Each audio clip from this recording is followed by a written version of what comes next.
It's old, it's rusty, it's bad on gas. It's my 1994 Mazda B4000.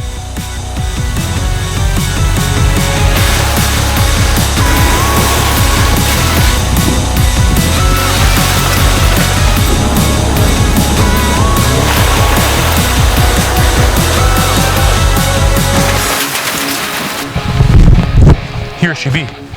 And she has a really, really bad drinking problem. Her favorites are Chevron. She also likes Esso on the rocks and sometimes Shell if she's feeling adventurous. And because she's really, really selfish, I have to buy all the drinks. So this year so far, I've spent $4,506.97 on fuel, and I actually filled up this morning, so tack on an extra 80 to that price. And that's a lot of money considering that the average Canadian, to pay for their insurance, their car payments, and their gas is not much higher than what I paid for in fuel for this thing. So yeah, she's pretty thirsty. So like any old truck or any old vehicle for that matter, this vehicle has its quirks. For example, there's water leaking in the passenger footwell. It's getting in there somehow, and it fogs up just as much as a dude sucking on his vape in a Subaru.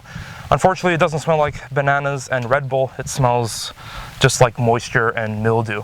Also, the passenger wiper isn't working because it's been unclipped from its ball and socket. So I have to clip that back in. That takes 5 minutes, but it looks really funny when only one wiper is moving back and forth. This also has almost 400,000 kilometers or 250,000 miles for you folks who are watching it in the States. And with any vehicle with that amount of mileage, naturally things need to be replaced and upgraded. So here's some of the things that I've done to this babe.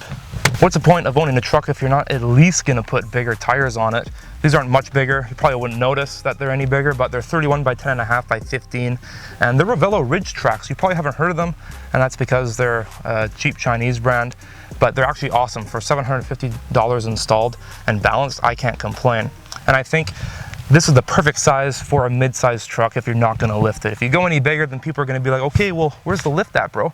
But if you put 31s on it, if you're not gonna lift it, I think it's perfect. When I got the truck, it didn't have a bumper, so I put a bumper on it.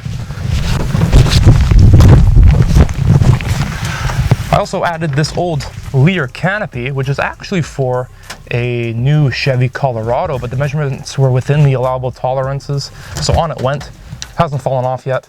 And these things are like $4 grand brand new, and I was glad to get this one for the price I did. And there's no windows, so people can't see what I store inside my bed and steal it.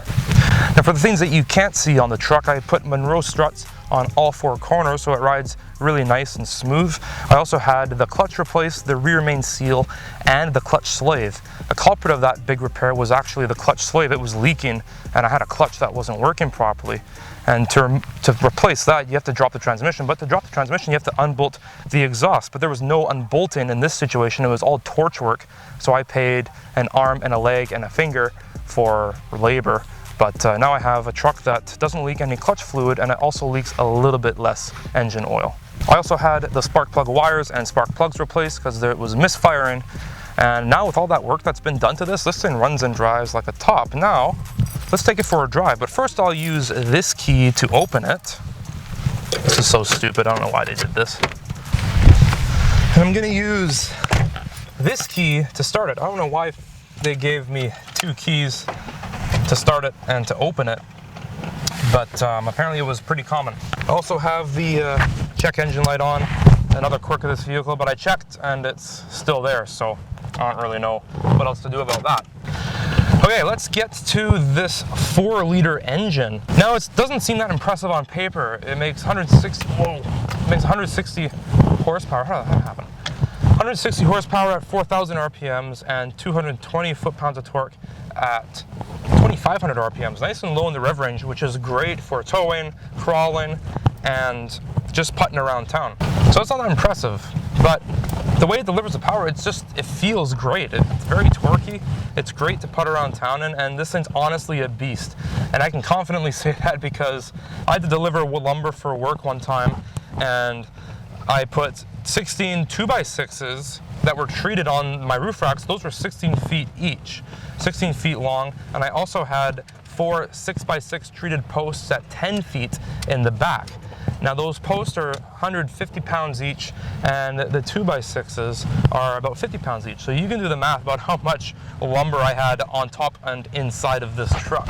Well over 1,000 pounds, and this thing took it like a champ. Obviously had to baby it. I couldn't drive like an idiot, but it still took it nonetheless. Like most engines, these will last you a really long time as long as you maintain them. They're very reliable, and this is living proof. I mean, 400,000 kilometers, that's a lot of kilometers, and it's showing no signs of backing down.